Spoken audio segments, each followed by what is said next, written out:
It almost feels like it wouldn't be Monterey Car Week anymore without some crazy bespoke Gordon Murray McLaren F1 looking car coming out.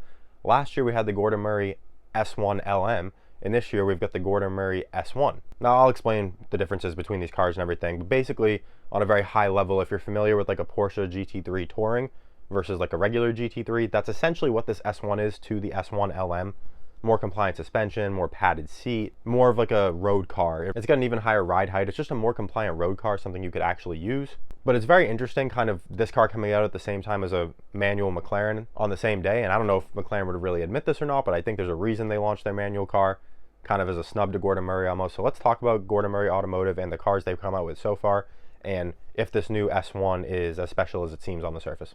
And before that, please subscribe to the channel for me if you're not already. Please like the videos, turn notification bells. Really helps me get the videos out in front of more people. Thanks to all of you who've been commenting on the videos. I've gotten some really nice comments from some of you and some not so nice ones from other people. Come on, guys. But I'm working hard on these videos for you. I'm trying to cover Car Week as best I can. So please let me know if you want to see anything I haven't covered yet in the comments down below.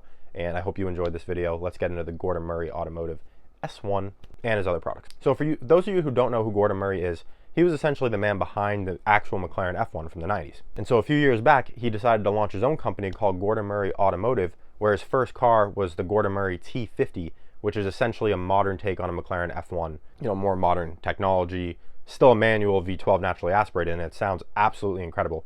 But basically a modern day F1. It's the same guy that made the F1. He made like a modern version, put his own name on it. And the car has been wildly successful for him and his company. They've made other variants of the T50. There's like a T50 track setup one that sounds even crazier because it's pretty much just straight piped. Those are some very expensive cars. We'll talk about price in a second here, especially the Gordon Murray S1 LM that launched last year. Before we talk about price, he also launched a Gordon Murray T33, which instead of being a triple seater like the McLaren F1, so like the Gordon Murray T50 was also a triple seater, of course, the T33 is a two-seater car, manual, V12 still. It's down 60, 50 horsepower, something like that from the T50, but you know, essentially a slightly more affordable manual naturally aspirated V12. And so that brings us to Monterey Car Week last year, where he launched the Gordon Murray special vehicle section, essentially, where they made the Gordon Murray S1 LM, which if you see it, looks like a McLaren F1 LM. So it's like an even more race inspired, more serious driver's car. And even though the Gordon Murray T50 is like a more modern F1, this S1 looks just like an F1, just like, you know, more modern. Like it keeps the same lines of an F1, but just makes them a little sharper, makes them look like they came out today instead of 30 years ago. And that's what the S1 LM really is. Like this is a F1 LM, but just new. And there is a demand for that because regular McLaren F1s are, you know, into the $30 million range at this point. They're basically unattainable for 99.9% of the world. So he came out with one that on paper should be more attainable, but if we look at what an S1 LM sold at auction for not that long ago, it was like $20,670,000 or something like that. So this car is, you know, it's not $30 million, but it's $20 million. So maybe instead of 99.99% of the world, it's 99.98% of the world can afford this car. But that was the S1 LM. This year is the new Gordon Murray S1. So let's talk about real quickly what makes that different from the S1 LM, talk about how many they're making, and why this car is so special, because this really is kind of taking the spotlight at Car Week, and it's got some tough competition this year. I mean, you've got a manual McLaren, which we'll talk about in a second here.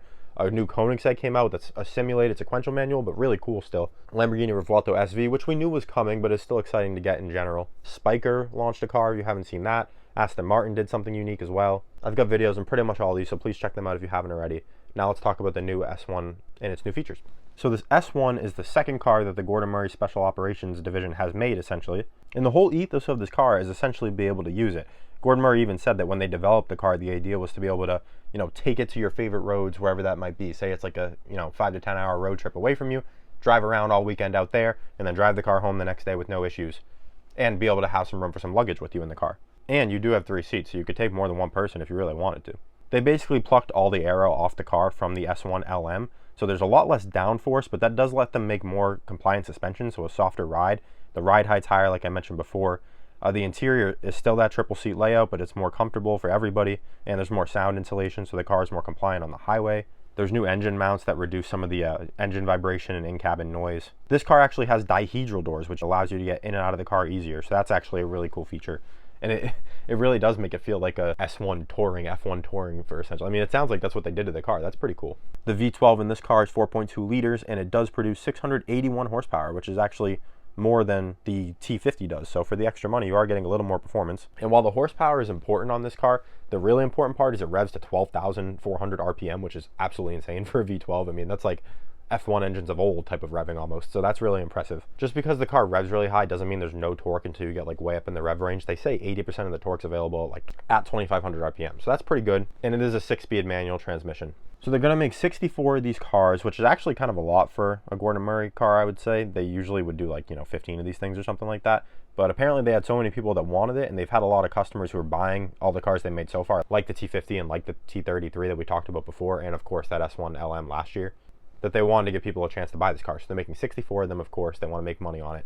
They wouldn't give a price on the car or say how much it costs, but an S1 LM sold at auction for $20,600,000-ish, like I said before. So I'm sure they saw that, and whatever the price tag was before that auction happened, I'm sure it just went up by a lot. At the very least, the upper 7 figures car, but probably into the 8 figures if I had to guess. It's hard to put an exact number on it. Let's just say somewhere between 8 and 13 million, straight from the factory. Now, Gordon Murray cars, I don't know where you get one of these serviced, especially if you live in the US. I have no idea. I've been to a lot of car dealers and know a lot of people in the car industry. I've never heard of a Gordon Murray dealer. I've never really looked it up either because they're such niche cars, but I don't even know where you would go to get one.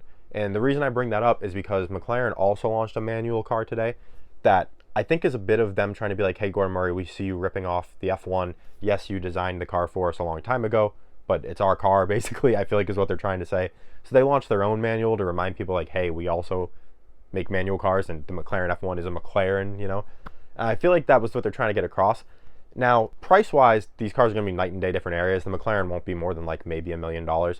This thing is, probably 8 to 13, like I said. But the McLaren you could actually like take to a McLaren dealer and get serviced if you want to use it, and they're probably going to build way more of them than Gordon Murray is going to build. I mean, McLaren really haven't said how many they're going to build. I know a lot of press releases said they were going to build 500. I've heard that's not true, but I imagine they'll build more than the 64 of these Gordon Murrays they're supposed to build. And so I think McLaren's clearly frustrated that like another company is using their F1 heritage basically to make a ton of money on these cars. I mean, if they're selling $13 million cars or whatever, their profit margins have to be absolutely insane, and they're selling out basically every model they make. So, I mean, their cheapest car is like $1.8 million with the Gordon Murray T33.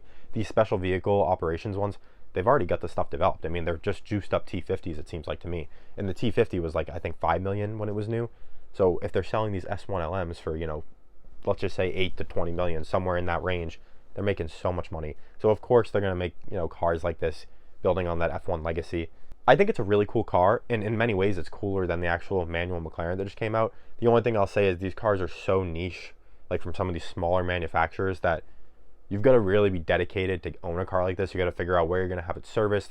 Is it going to work when you drive it? There's another thing. You want these cars to work. People spend a ton of money on these cars. They need to work. Now, I haven't necessarily heard bad things about the Gordon Murrays not working, but I've heard they're quite the process to actually turn on and get working. So it's a very cool car. It's a very expensive car, but it's so rare to me that it's like, not that these cars don't exist, because they do exist. Like, I think the Bugatti Destrier that's come out is probably the coolest car of the whole car weekend. That'll be one of my videos in the next day or two as well. But it's a one-off. It's a road legal Bugatti Bolide. Like, it's as cool as it gets, but it's a one-off. It's probably like I don't even know how you put a number on that car. It's probably somewhere between 10 and 30 million, anywhere in there.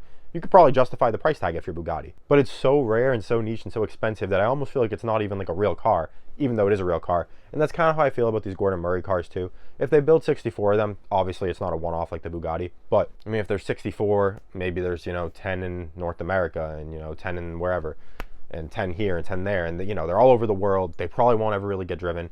It is really, really cool. It looks amazing. It's great somebody did this, but it's just so niche and so rare that it's hard to justify it over other cars that are less money, for example. It's just so niche and rare, but to people that can buy them, I'm sure they're thrilled about this car. And I just did a video on a Ferrari SP3 Daytona that sold for 17.5 million. Pretty much the same money as one of these cars, maybe a little more, but it is a naturally aspirated mid-engine Ferrari.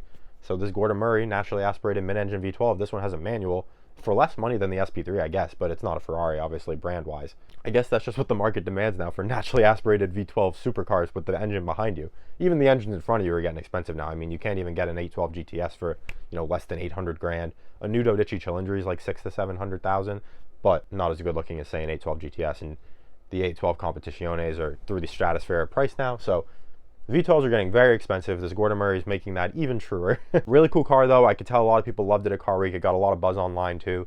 So I hope you guys enjoyed hearing me talk about it, my thoughts on it. If you have any questions, let me know. If anything I didn't cover in the video you want to hear about, I'd be happy to answer you down in the comments.